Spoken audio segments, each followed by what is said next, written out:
wanted to attempt to discuss some of the spicy, without rule of law, SHTF books that you should have hard copies of.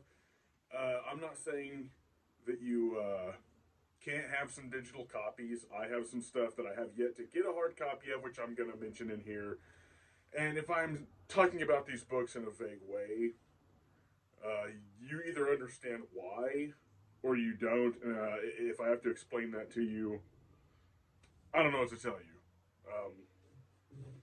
Caveat, in my mind, these books are for self-defense. I would never encourage anybody to do anything illegal. Missouri Survival doesn't encourage any breaking of local, state, or federal laws, or any of such kind. Okay? These books, like the Constitution, are for a moral and religious people.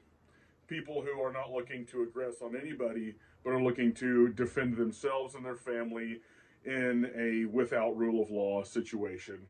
Some of these are military manuals. Some of these are written by private individuals who publish them. Some of them were written by private individuals to be used as a manual for police, and then police rejected some of these, and that individual eventually kind of, not necessarily weaponized it. He didn't do anything to anybody, but he turned it into a criticism of, let's just say, the law enforcement community. And some of that's probably valid, some of it's not. You shouldn't be getting your moral compass from any of these people as far as private individuals writing any of these manuals, but the information in them is something that a guy might need to know to defend his family in a righteous manner, not in any way to aggress on anybody else. Again, this is not to encourage anybody to do anything that would aggress on somebody or break the law.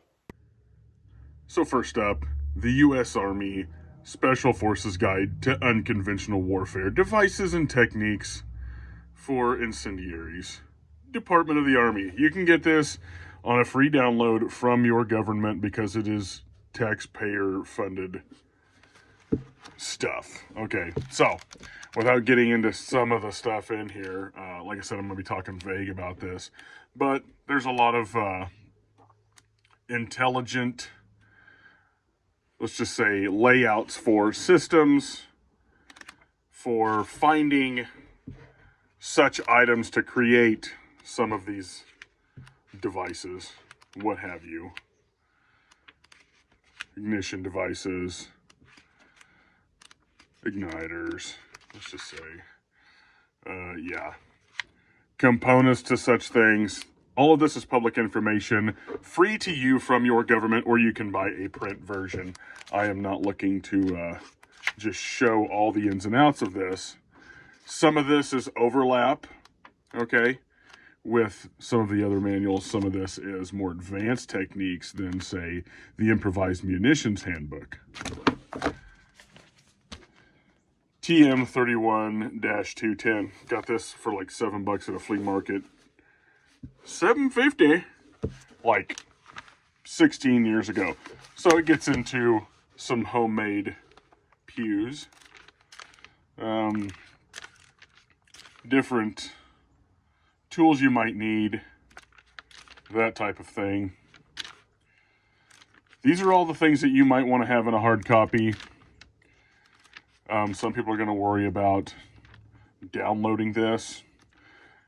If you have went as far as to download this from a U.S. government website, which they have at army.mil, you've probably already said something dumb enough on Facebook that they know that you think the way you do. This is one written by Joe Dolio, and there's an entire series of this. Tactical Wisdom, Defensive Operations. This is pretty cool.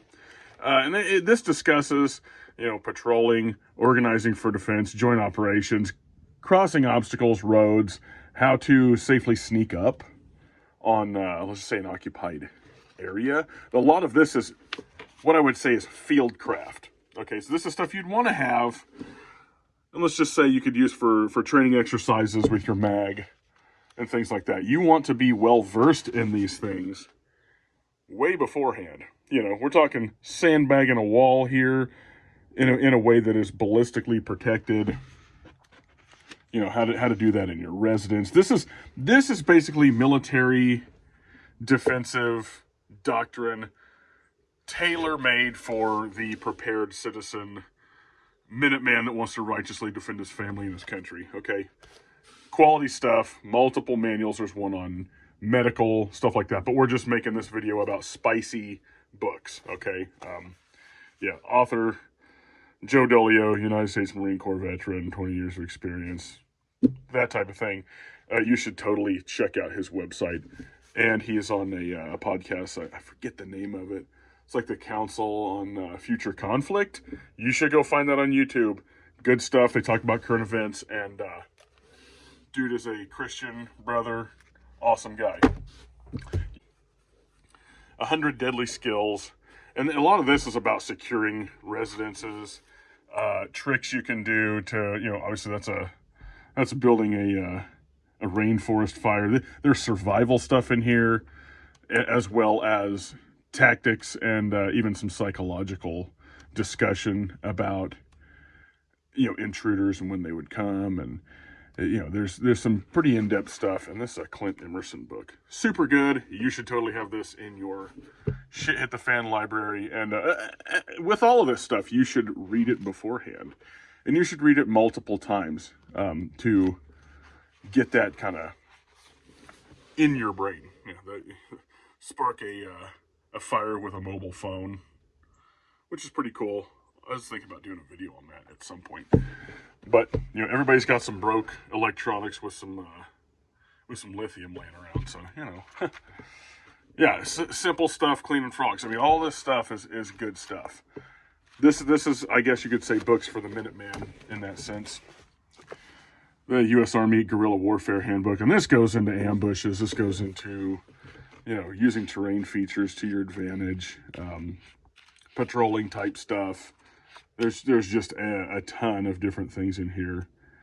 And with any of these books, you need to understand that you are a person that is not backed by a government entity, in the sense that you don't have, or you cannot count on having deep pockets as far as support in a shit hit the fan scenario. So some of this you're going to have to think about and tailor to yourself. You're going to have to understand your situation and how this would apply to it. Okay.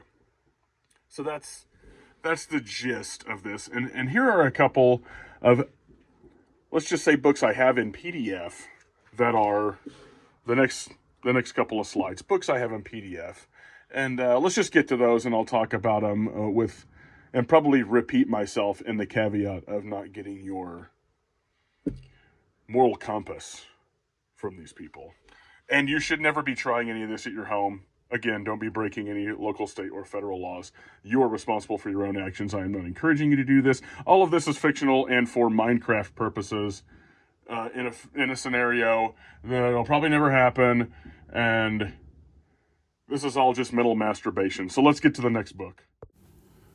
And now we get to Three-Fingered Kurt Saxon. The Survivor. And it was obviously, that's volume 3 you're seeing the cover of. And this is a series. And this had everything from party favor type things to making sodas from like the 1800s. There's a lot of reprinted things from the 40s, 50s, even the early 1900s and late 1800s of just old world technology stuff that was without, shall we say, electric. But then there's a lot of electric-based stuff. But there's a lot of very dangerous things about, certain plants, things like that. And again, this is all information for a moral and religious people. Kurt wasn't one of those people that I've gathered. But the information in here could be useful, just like an axe can be useful to heat your home or build a building and that type of thing. Again, caveat, in a righteous manner, not aggressing on anybody who hasn't brought lethal force against you. And again, this is all Minecraft. You should never attempt any of this at home or in your own workshop. Okay. Kurt Saxon's one of those dudes. In this other book, The Poor Man's James Bond, as you see that came up on the slide, that's another one of those that you're going to want to look into. The Poor Man's James Bond is a further excursion into the things that I had previously said as far as The Survivor. All of The Poor Man's James Bond is the kind of stuff that the title suggests. Okay. So again, these are things that you shouldn't be trying yourself. I just wanted to put these out there as available for you to go and put in your mental toolbox, okay? Amoral people who have no concept or value of life need not apply. You don't need these books. You should probably be in a cage somewhere. So let's just end this being as vague as possible. These are some books that you should have stored away if you can get hard copies. The Survivor is kind of hard to come across, and The Poor Man's James Bond seems to be super expensive. So just a little spicy book library video here. Again, and there's gaps, sort of long gaps in what I'm saying, because I'm trying to think of how to say this without getting the channel in trouble, okay? And yeah, I've repeated too many caveats, but I want people to understand that this information itself is not bad. It can be used in a righteous cause, even as the Bible says that there is a time for war, and I don't believe that that's until we are aggressed upon. But either way, you have to train your hands for war, whether it's with a weapon, whether it's with how to survive logistically, how to have this information, to know where to find these types of things, and to have a working knowledge of them. So again, I'm going to finish with this. Don't say that I told you to go practice any of the things in this book, because I'm not telling you to go practice any of the things in this book. This is simply a library for you to go and put those in your mental toolbox. You are responsible for your own actions. This stuff is extremely dangerous. And read it, know it, pray to God that you never have to use it, and know that we will all be held responsible in the end by a creator that is just, even more so than we could possibly know. And nobody's going to be getting away with anything in the end.